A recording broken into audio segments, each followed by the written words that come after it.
So, good evening mga bakla. Ito nga pala si Angel. Ang angel ng buhay nyo, char. For tonight's video is mag-skincare ka pala ako. And yung gamit kong skincare is yung Skin Perfection. Doon ko lang nga pala ito nabili sa may merkado, guys.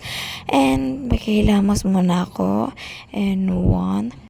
Joke lang. Hindi, joke. Maghihilamos talaga ako. Eto, papunta na po ako sa gripo para maghilamos na ang babaeng ito.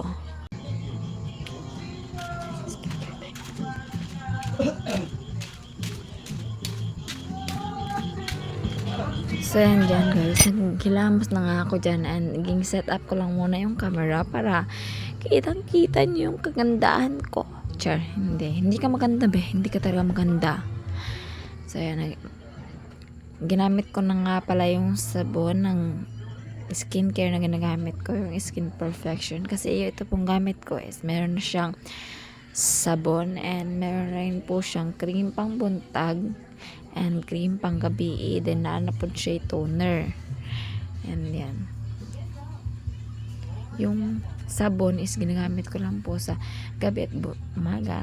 Yung cream na pambuntag is nakalagay po sa isang sachet, then nasa lalagyan naman yung panggabi. Makita naman to, nasa rejuvenating cream and ang BB cream. Ang rejuvenating cream po ang panggabi, then ang katong BB cream naman ang pangbuntag. Syempre alam niyo yun, diba? Ba't ko nga pala sinishare pa? So yun, sinare ko lang kasi wala na nga akong masabi habang yun yan, naghihilamos na muna ako. And isang beses lang muna po ako naghilamos niyan kasi talagang mahapdi na talaga yung face ka. Mahapdi na po talaga siya pag nilalagyan ng toner and ng cream kasi namamanit na siya. Namamanit, tama ba? Namamanit na siya. So yan, pumasok na ako guys kasi itutuloy ko na yung video. Maglalagay na ako ng skin prep, yung cream na panggabi, and then ayun, pagkatapos is matutulog ng babae. Sure.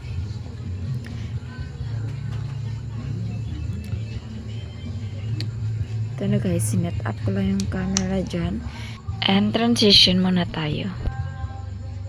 So yun, nakaupo na nga pala ako, and sa mga hindi pa po naka-follow sa akin dyan, paki-follow na po please. Nakikiusap ang babae na to.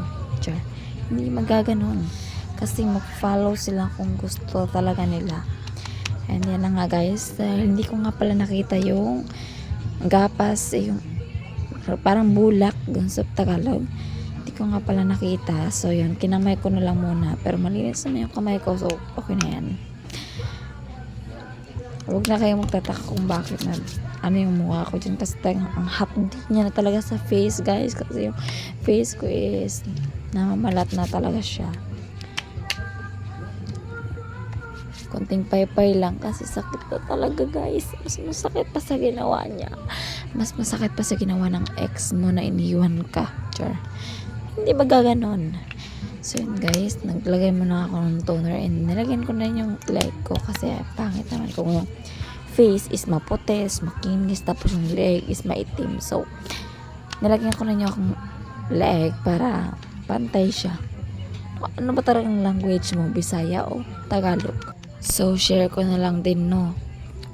Ako kasi is laking Mindoro kasi ako. So ayun, marunong ako mag-Tagalog. And ngayon is nakatira na kasi kami sa Bohol. Kaya natuto rin akong mag-Bisaya. Actually, 12 years me sa Mindoro, share ko lang. And mga 9 years pa lang ata kami dito sa Bohol. Simula nung bumalik kami dito.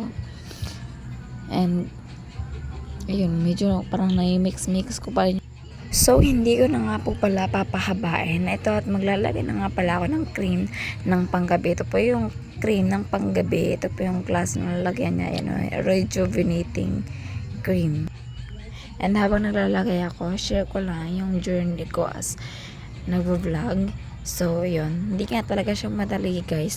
Kasi dito sa mundo ng social media, once na naging content creator ka, dapat marunong kang sumuporta din sa mga kapwa mo content creator, lalo na sa mga small content creator, kasi sila talaga yung sumusuporta.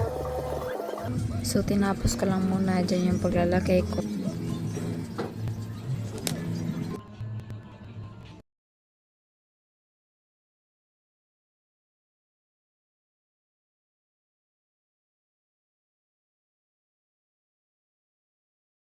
So yun guys, tapos na nga pala tayo maglalagay dyan.